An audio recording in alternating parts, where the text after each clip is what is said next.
Hello friends, welcome to PS Star classes. आज की कक्षा में हम रिमझिम का कक्षा 5 का पाठ नंबर 13 स्वामी की दादी पढ़ेंगे। इस पाठ में एक लड़का होता है स्वामीनाथन, जिसका कि निकनेम होता है स्वामी। उसे अपनी दादी के साथ कहानी सुनने में बहुत मज़ा आता है। वो अपनी दादी की कहानी सुनता है और उसकी दादी उसको अपने टाइम की कहानी सुनाती है। ये कहानी आप लोगों से भी बहुत मिलती जुलती है, क्योंकि आप लोग भी अपनी दादी से कहानी सुनते होंगे और कहानी सुन के बहुत ही मज़ा आता है। और आप भी अपनी दादी को अपनी कहानी सुनाते होंगे, जो भी आपके स्कूल में होती है, जैसे अपने दोस्तों की, अपने टीचर्स की, या जो कुछ भी स्कूल में एक्टिविटी होती है वो कहानी भी आप अपनी दादी को सुनाते होंगे। तो ये कहानी भी इस लड़के की है, जिसका कि नाम है स्वामी। इस कहानी के जो लेखक हैं वो हैं R.K. नारायण जी, जो कि बहुत ही मज़ेदार और मजाक से भरी हुई कहानियाँ लिखते हैं। और इसका अनुवाद किया है मस्तराम कपूर ने।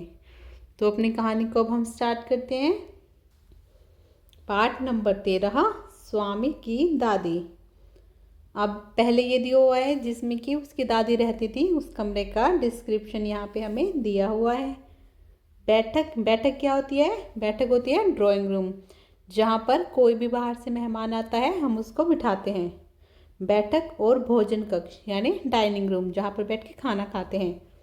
बैठक और भोजन कक्ष के बीच कम हवादार अंधेर गलियारे की बंद सी कोठरी में स्वामीनाथन की दादी अपने सारे सामान के साथ रहती थी। यानी कि उनका जो कमरा था वो ड्राइंग रूम और डाइनिंग रूम, जहाँ पे खाना खाते हैं, उनके बीच से कम हवा अंधेरे गलियारे की बंद सी कोठरी, यानी उसके बीच से रास्ता जाता था उनकी कोठरी की तरफ।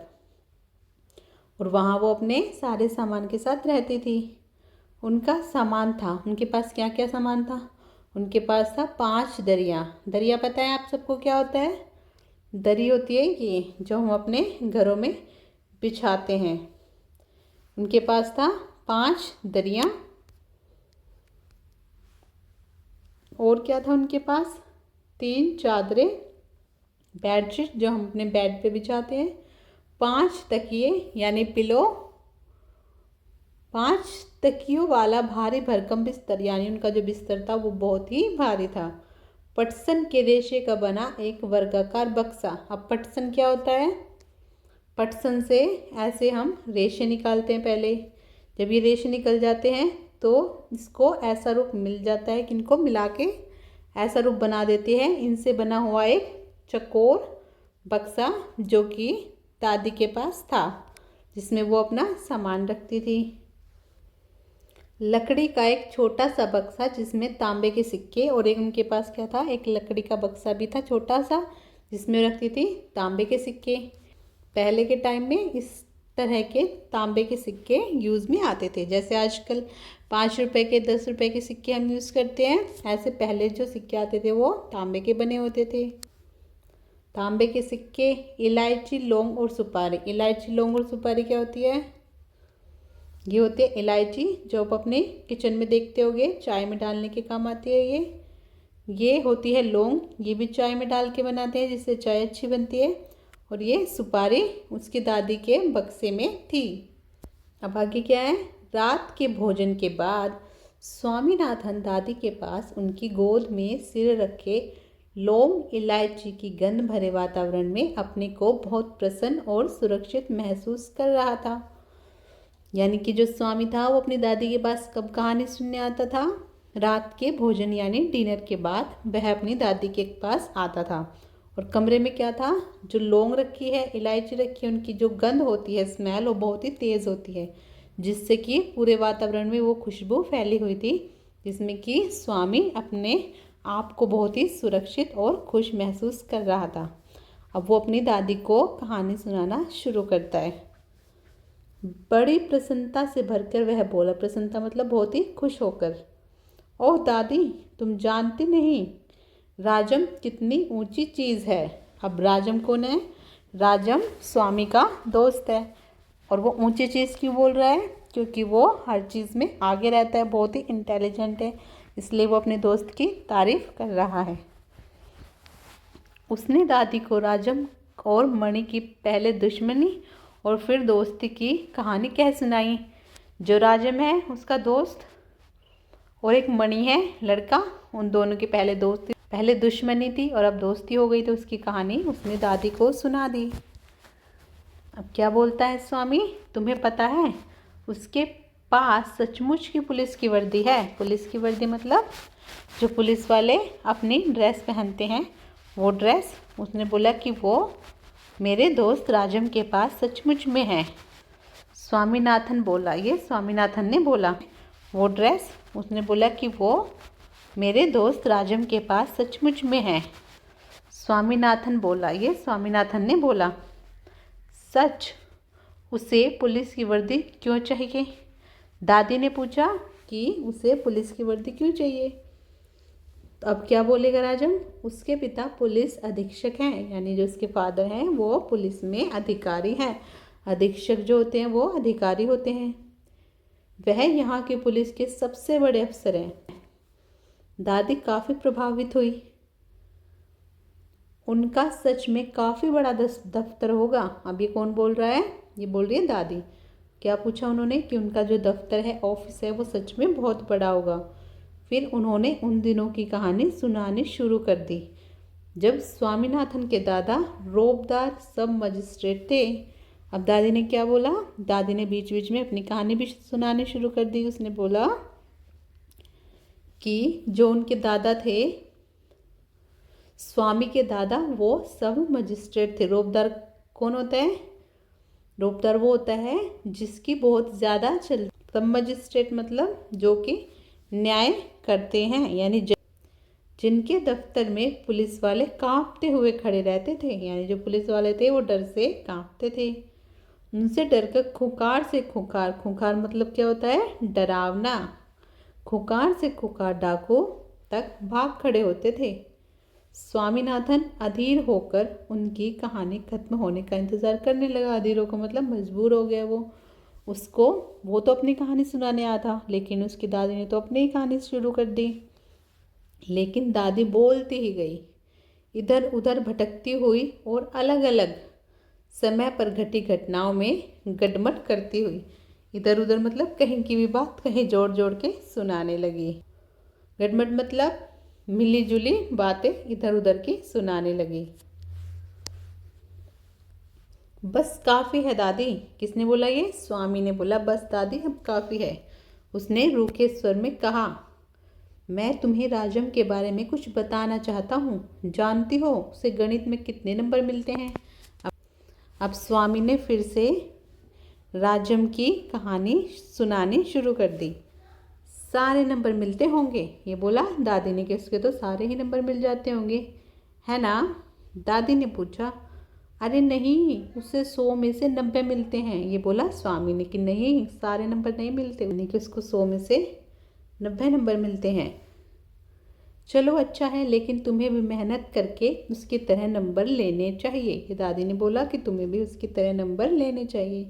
तुम्हें पता है तुम्हारे दादा कभी कभी ऐसे उत्तर लिखते थे कि परीक्षकों को भी चकित कर देते थे। अब दादी ने फिर से दादा की कहानी सुनानी शुरू कर दी और क्या बोला कि तुम्हारे दादा भी ऐसे उत्तर लिखते थे कि परीक्षक, यानी कि जो हमारे पेपर्स को चेक करता है, वो टीचर भी चकित यानी कि हैरान हो जाता था देख के।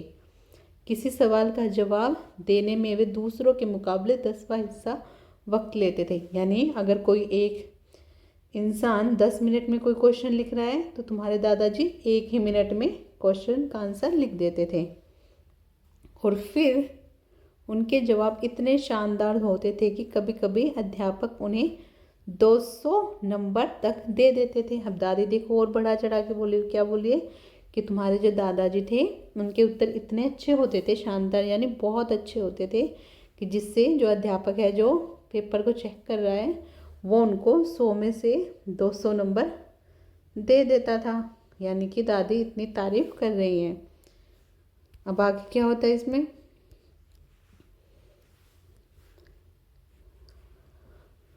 जब उन्होंने एमए किया। एमए क्या होता है? पहले हम 12th पास करते हैं, उसके बाद ग्रेजुएशन करते हैं, उसके बाद फिर एमए करते हैं। तो क्या बोल रहे हैं, जब उन्होंने एमए किया तो इतना बड़ा मेडल मिला था, मैं कई सालों तक उसे गले में पहनती रही। यानी कि जब उन्होंने एमए कंप्लीट की तो उनको इतने अच्छे नंबर मिले कि उनको एक मेडल मिला था। पता नहीं मैंने उसे उतारा। अब उन्हें पता नहीं है कि उन्होंने उससे कब उतार दिया। हाँ, जब तुम्हारी बुआ पैदा हुई। अब उन्हें थोड़ा थोड़ा याद आ रहा है कि उन्होंने उस मेडल को कब उतारा था। नहीं, तुम्हारी बुआ नहीं, तुम्हारे पिता। याद आया, तब बच्चा 10 दिन का था। अरे नहीं, मैंने उस अरे नहीं, मैंने पहले ठीक कहा था, तुम्हारी बुआ ही पैदा हुई थी। यानी कि दादी को भी कंफ्यूजन है। पता है वह मेडल अब कहाँ है?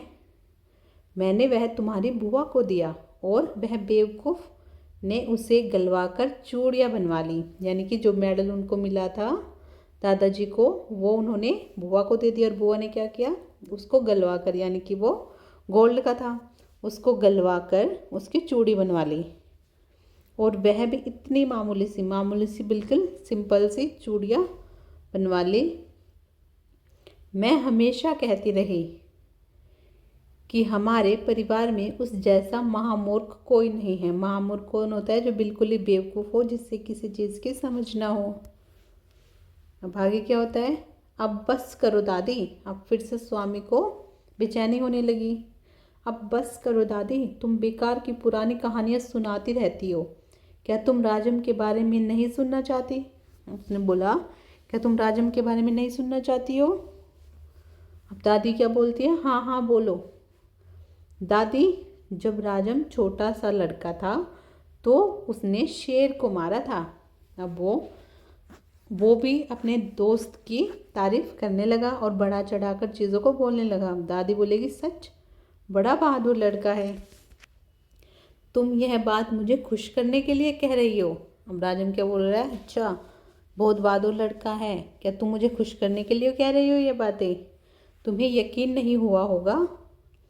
स्वामीनाथन ने बड़े उत्साह से कहानी शुरू की। अब फिर से स्वामी ने कहानी शुरू कर दी। राजम के पिता एक जंगल में डेरा डाले हुए थे। यानी कि जो राजम के फादर हैं, जो कि पुलिस में अधीक्षक हैं, अधिकारी हैं, वो जंगल में डेरा डाले हुए थे, यानी कुछ काम से गए थे और रास्ते में उन्होंने टेंट लगा लिया। राजम उनके साथ था और राजम भी साथ में गया हुआ था। अचानक शेर उन पर झपटे और एक ने पीछे से हमला करके पिता को गिरा दिया।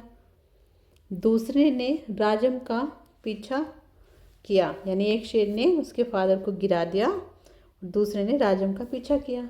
राजम एक झाड़ी के पीछे छिप गया और वहीं से गोली चलाकर शेर को मार डाला। अब क्या बोल रहा है कि उसने शेर को गोली चलाकर मार डाला। फिर बोला, दादी क्या तुम सो गई? वो पूछ रहा कि तुम सुन रही हो या सो गई हो? उसने कहानी खत्म होने पर पूछा। कहानी जब खत्म हो गई तो राजम ने पूछा, क्या दादी तुम सो गई हो? दादी क्या बोलेगी? नहीं बेटा, सुन रही हूँ।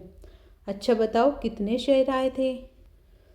तो दादी ने बोला, 2 शेर राजम पर झपटे। अब क्या बोलेगा स्वामी? स्वामीनाथन दादी के एक गलत जवाब से चिढ़ गया, क्योंकि दादी ने ध्यान से नहीं सुना। 2 शेर, एक शेर राजम के पीछे भागा था और एक उसके पिता के पीछे भागा था। तो अब स्वामी चिढ़ गया कि तुम मेरी कहानी नहीं सुन रही हो। मैं तुम्हें इतनी ज़रूरी बातें बता रहा हूँ और तुम नींद में जाने क्या क्या किए जा रही हो, यानी बेफालतू की कल्पना करे जा रही हो। तुम मेरी कहानी नहीं सुन रही हो। अब मैं तुम्हें कुछ नहीं बताऊंगा। वो गुस्से में आ गया कि मैं तुम्हें कुछ भी नहीं बताऊंगा। मैं जानता हूँ तुम क्यों ऐसा कर रही हो। तुम राजम को पसंद नहीं करती। हम क्या बोल रहे हैं स्वामी कि तुम मेरे दोस्त को पसंद नहीं करती, इसलिए ऐसा बोल रही हो। नहीं नहीं, वह तो बहुत प्यारा लड़का है। अब दादी उसकी तारीफ कर रही है। दादी ने बड़े विश्वास से कहा, उन्होंने राजम को देखा तक नहीं था। और दादी ने राजम को आज तक देखा भी नहीं था और फिर भी वो उसकी तारीफ कर रही थी। स्वामीनाथन खुश हो गया। अब वो फिर से खुश हो गया। दूसरे ही क्षण उसके मन में एक नया संदेह पैदा हुआ। संदेह मतलब डाउट हुआ किसी चीज़ का। दादी, शायद तुम्हें शेर की कहानी पर विश्वास नहीं हो रहा है। मैं एक एक शब्द पर विश्वास करती हूँ, दादी ने स्वर में मिठास भरकर कहा। दादी ने बोला, तुम जो बोल रहे हो मैं उस पर विश्वास करती हूँ। स्वामीनाथन को इससे खुशी हुई, लेकिन उसने चेतावनी के तौर पर जोड़ा, जो भी उसे झूठा कहेगा वह गोली मार देगा। चेतावनी के तौर पर क्या कहा? जो भी उसे झूठा कहेगा उसे वो गोली मार देगा। दादी ने इसका समर्थन किया। जो स्वामी ने बोला कि अगर कोई झूठा कहेगा उसे तो मैं उसे गोली मार दूंगा, तो दादी ने एक कहानी शुरू कर दी हरिश्चंद्र की। हरिश्चंद्र कौन था? वो राजा थे जो कभी भी झूठ नहीं बोलते थे और अपने वचन पर कायम रहते थे। हरिश्चंद्र की कहानी सुनाने की बात कही, जिससे वचन का पालन करने के लिए सिंहासन को छोड़ दिया, यानी कि जिस गद्दी पर वो बैठ के राज करता था उसको छोड़ दिया, अपनी पत्नी को भी छोड़ दिया और बच्चे को भी खो दिया, और अंत में उसे सब कुछ वापस मिल गया। जब उसने अपने वचन का पालन किया, सच का पालन किया, झूठ कभी नहीं बोला, तो उसको अपनी खोई हुई सारी चीज़ें वापस मिल गई। उससे कहानी आधी ही सुनाई थी, यानी दादी ने कहानी आधी सुनाई थी कि स्वामीनाथन खर्राटे लेने लगा। स्वामीनाथन कहानी सुनते सुनते सो गया। दादी भी रुक रुक कर बोलने लगी, फिर वह भी सो गई। यानी दादी भी अब रुक रुक कर बोलने लगी और वो भी फिर सो गई। तो ये थी हमारी कहानी, जिसे लिखा है R.K. नारायण जी ने। इसका अनुवाद किया है मस्तराम कपूर ने। आई होप आपको आज की कहानी अच्छी लगी होगी। अगर अच्छी लगी है तो प्लीज़ चैनल को सब्सक्राइब कीजिए और अपने दोस्तों के साथ शेयर कीजिए। इसके नेक्स्ट पार्ट में हम इसके क्वेश्चन आंसर को कंप्लीट करेंगे। तो आज की वीडियो में इतना ही, मिलते हैं नेक्स्ट क्लास में। तब तक के लिए goodbye and take care.